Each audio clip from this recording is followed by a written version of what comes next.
आज हम आपको एक ऐसे किसान से मिलाने जा रहे हैं जो ना सिर्फ खुद प्राकृतिक खेती कर रहे हैं बल्कि एक एफपीओ के माध्यम से दूसरे किसानों को 500 से ज्यादा किसानों को प्राकृतिक खेती करना सिखा भी रहे हैं और उन्हें भी इसके लिए प्रेरित कर रहे हैं।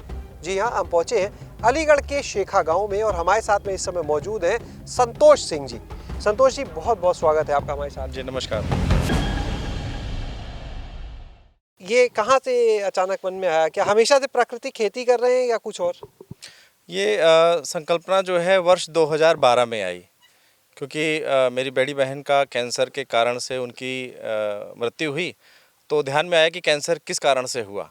तो जब मूल में जाकर के देखा तो कहीं ना कहीं खान पान उसका एक मुख्य कारण है। तभी से ये मन में आया कि इस व्यवस्था को कैसे सुधारा जाए।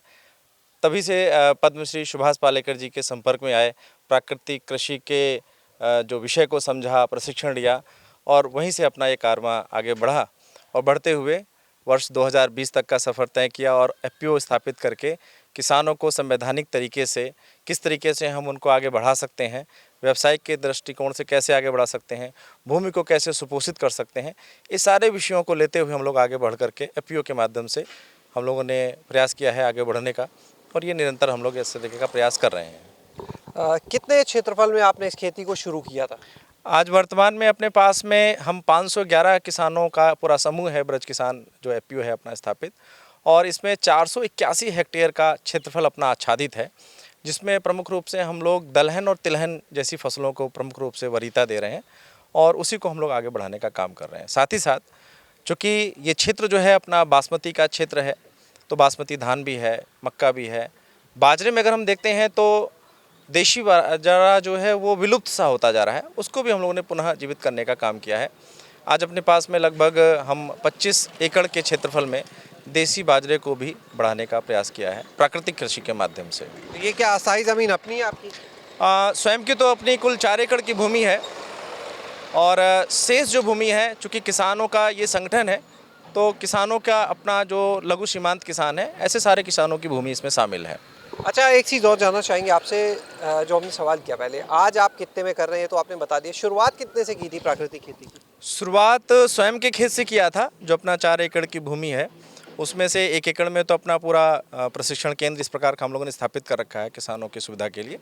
3 एकड़ से हम लोगों ने शुरुआत की थी और ऐसी भूमि उनमें से 1.5 एकड़ की रही है जो आज भी उसके अंदर कंकड़ हैं, लेकिन आज लगातार 5-6 सालों के अथक प्रयासों से जीवामृत इत्यादि का उपयोग करने के कारण से आज वो ज़मीन पूरी तरीके से उपजाऊ हो चुकी है और सब प्रकार की फसलों को देने के लिए वो सक्षम है। फ़ायदा क्या हुआ इस प्राकृतिक खेती का आपको फसल के रूप में अगर देखें? हाँ, 2 प्रकार का है। पहला तो लागत कम हुई। दूसरा, जब हम धरती को माता कहते हैं तो उस माता के ऊपर हम जो रसायन डाल करके उनको कुपोषित कर रहे थे, एक तो हमने कहीं ना कहीं उस कुपोषण को ख़त्म किया है, अपनी माँ को कुपोषित करने से बचाया है।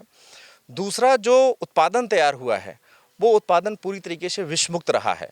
किसी भी प्रकार के कोई कृत्रिम रसायन के ना लगने के कारण से वो पौष्टिक एक अनाज के रूप में रहा है। आज मेरा परिवार, मेरे रिश्तेदार, मेरे सगे संबंधी, चिर परिचित जो भी आते हैं उनको हम उस प्रकार का भोजन उपलब्ध करा रहे हैं। साथ ही साथ जो अपने एफपीओ के माध्यम से जो लोग जुड़ रहे हैं उपभोक्ता के रूप में, उनको भी हम लोग इस प्रकार का भोजन जो विषमुक्त भोजन है वो उपलब्ध करा कर कहीं ना कहीं उनके जीवन में भी उनके स्वास्थ्य के प्रति भी चिंता, उनकी स्वास्थ्य को ठीक करने की भी प्रयास हम लोग कर रहे हैं भोजन के माध्यम से। सिर्फ फसल उगाने तक सीमित है आपका एफपीओ या उसके बाद क्या करते हैं आप लोग, ये भी बताएं। जी, हम लोग अपने एफपीओ में किसानों को 2 प्रकार से देख रहे हैं। एक, प्राकृतिक कृषि की व्यवस्था में जोड़ करके अपनी धरती माता को सुपोषित करते हुए आगे बढ़ाने का काम और गुणवत्ता युक्त उत्पाद लेने का।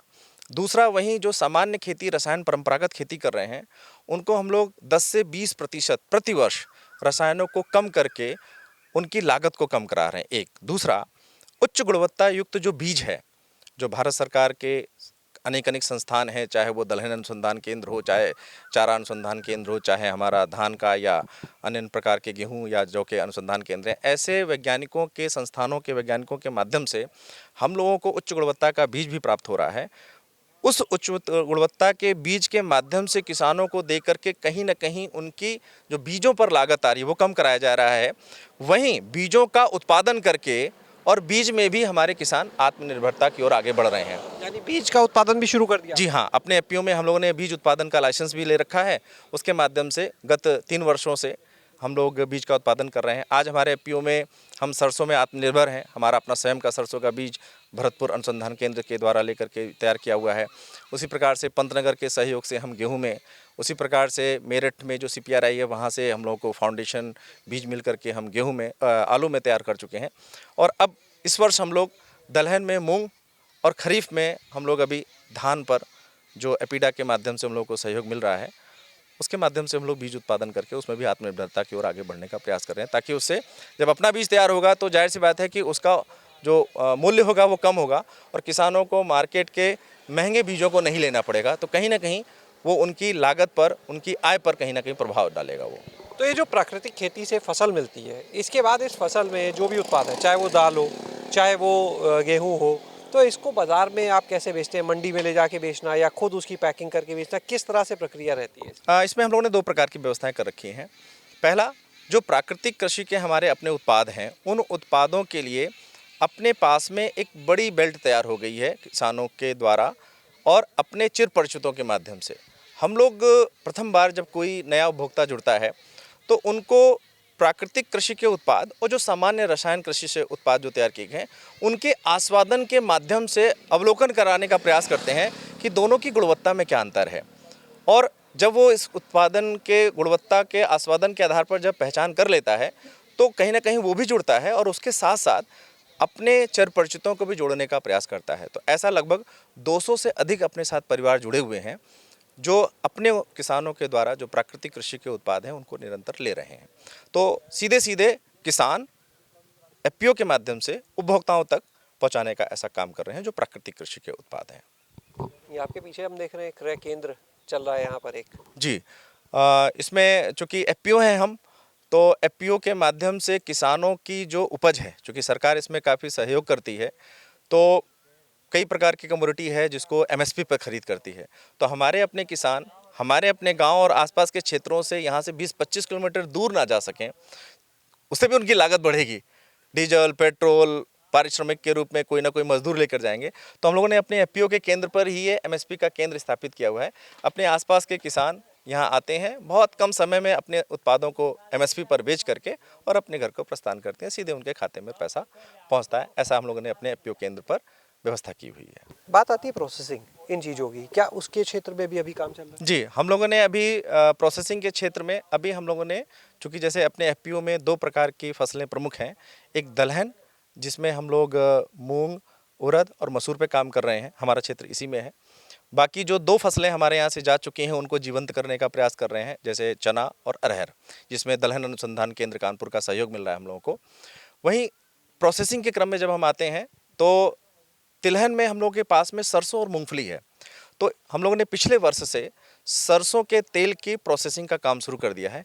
इस वर्ष हम लोगों का ब्रज किसान के नाम से बंद बोतल में ब्रांड के रूप में मार्केट में भी वो भी लॉन्च होने वाला है। तो ऐसा हम लोगों ने सरसों की प्रोसेसिंग पे काम शुरू कर दिया है। ऐसे प्रतिवर्ष एक नई नई प्रोसेसिंग को भी हम लोग अपने साथ में जोड़ते जा रहे हैं, जिसकी शुरुआत हम लोगों ने तिलहन से कर दिया है। एफपीओ के टर्नओवर की अगर बात करें, क्योंकि अभी तो बहुत कम समय हालांकि हुआ है, प्रोसेसिंग भी नहीं है, लेकिन फिर भी अभी क्या टर्नओवर है? गत वर्ष जो हम लोग का वित्तीय वर्ष निकला है उसमें 1,56,00,000 का हम लोगों ने अपने एफपीओ में जो किसानों की उपज हैं उनका संग्रह करते हुए जो मंडियों में अन्य प्रकारों में बेचते हुए हम लोगों ने ऐसा लगभग 1,56,00,000 का टर्नओवर किया है। अभी 23-24 भी अब तो खत्म हो गया। हाँ, 23-24 में अभी बैलेंस शीट अंडर प्रोसेस में है, तो ऐसा अनुमान है कि लगभग 2-2.25 करोड़ का टर्नओवर पर हम लोग जाने वाले हैं।